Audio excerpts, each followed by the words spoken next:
Assalamualaikum warahmatullahi wabarakatuh. Saya Mahda Dewi Satya Putri. Di sini saya akan memaparkan materi mengenai penanganan dan layanan pendidikan pada anak dan remaja berkebutuhan khusus yang mengalami disgrafia. Disgrafia, seorang anak berkebutuhan khusus yang mengalami disgrafia mengalami gangguan belajar yang dimana penderitanya memiliki kesulitan dalam menulis dengan tangan, mengetik, serta mengeja. Seorang anak dengan disgrafia membutuhkan penanganan khusus dalam perkembangannya.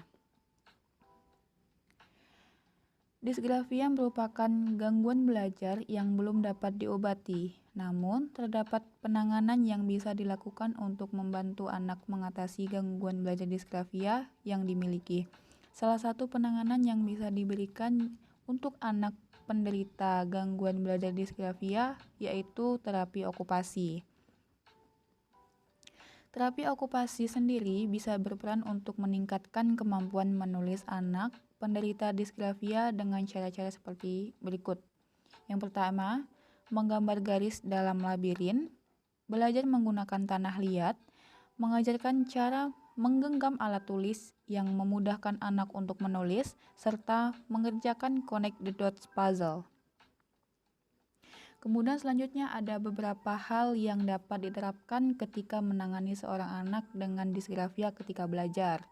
Yang pertama, saat belajar, gunakan kertas dengan garis-garis untuk panduan sensorik agar anak dengan disgrafia menulis sesuai garis. Kemudian yang kedua adalah sabar. Karena membutuhkan sedikit waktu lebih ekstra untuk mendidik seorang anak dengan disgrafia. Kemudian yang ketiga adalah mempraktikkan cara menulis huruf dan angka di udara dengan gerakan lengan yang besar untuk meningkatkan daya ingat. Juga berlatih huruf dan angka dengan tangan atau jari. Kemudian yang keempat adalah bangun rasa percaya dirinya dengan cara memberikan pujian ketika seorang anak dengan disgrafia telah berhasil mengerjakan suatu tugas dengan benar. Selanjutnya yang kelima yaitu ajarkan anak tersebut untuk bercerita dengan terorganisir. Hal tersebut dapat dilakukan dengan teknik modeling, di mana kita terlebih dahulu memberinya stimulus dengan cerita atau dongeng yang ringan. Kemudian meminta sang anak dengan disgrafia untuk bercerita dimulai dengan hal-hal yang ringan terlebih dahulu. Kemudian yang selanjutnya adalah yang keenam, menjiplak huruf. Kegiatan ini diawali dengan kegiatan menarik garis, membuat bentuk-bentuk bangun datar, menyambung titik, menelusuri garis atau tracking, dan menjiplak bentuk huruf. Kegiatan ini perlu dilakukan secara terus-menerus sampai anak berhasil dalam menulis huruf. Kemudian layanan pendidikan yang dibutuhkan oleh anak dan remaja berkebutuhan khusus dengan disgrafia. Menurut Aryo, 2012 terdapat 3 strategi pembelajaran bagi anak berkesulitan belajar spesifik dalam menangani anak berkesulitan belajar membaca. Harus diadakan asesmen terlebih dahulu sehingga dapat diukur sejauh mana kemampuan anak tersebut. Kemudian dilanjutkan dengan beberapa hal yaitu pengenalan huruf, pengenalan kata, menganalisis kata, pemahaman bagian bacaan. Dalam menangani anak berkesulitan belajar menulis, hendaknya juga diadakan asesmen untuk mengetahui apakah anak tersebut sudah benar dalam melakukan hal-hal yang berhubungan dengan penulisan. Misalnya menulis dari kiri ke kanan, memegang pensil, menulis nama depan, mempertahankan posisi menulis yang tepat, menulis huruf yang diminta, menyalin tulisan dari papan ke kertas atau buku, tidak melebihi garis saat menulis nama belakang. Kemudian layanan pendidikan pada anak berkebutuhan khusus dengan disgrafia yaitu sekolah dasar inklusi.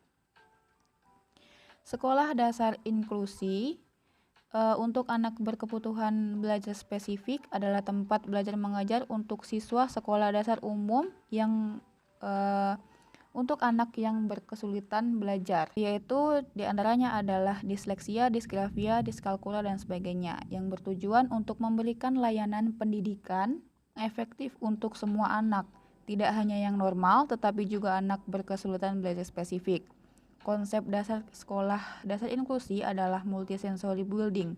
Konsep ini didapatkan dari hasil analisis kebutuhan dan cara belajar anak berkesulitan belajar spesifik yang berbeda, yaitu memerlukan pengalaman langsung dengan materi pembelajaran, salah satunya dengan teknik multisensori, yaitu memaksimalkan pembelajaran menggunakan panca indera, yaitu dengan melihat, meraba, mendengar langsung, serta mewadahi gerak aktif anak. Konsep yang didukung hasil analisa menghasilkan kebutuhan ruang taman belajar sebagai media belajar utama selain ruang kelas dan diterapkan pada bentuk, material, dan warna yang mendukung proses belajar anak. Baik, demikianlah pemaparan materi mengenai layanan pendidikan bagi anak berkebutuhan khusus disgrafia.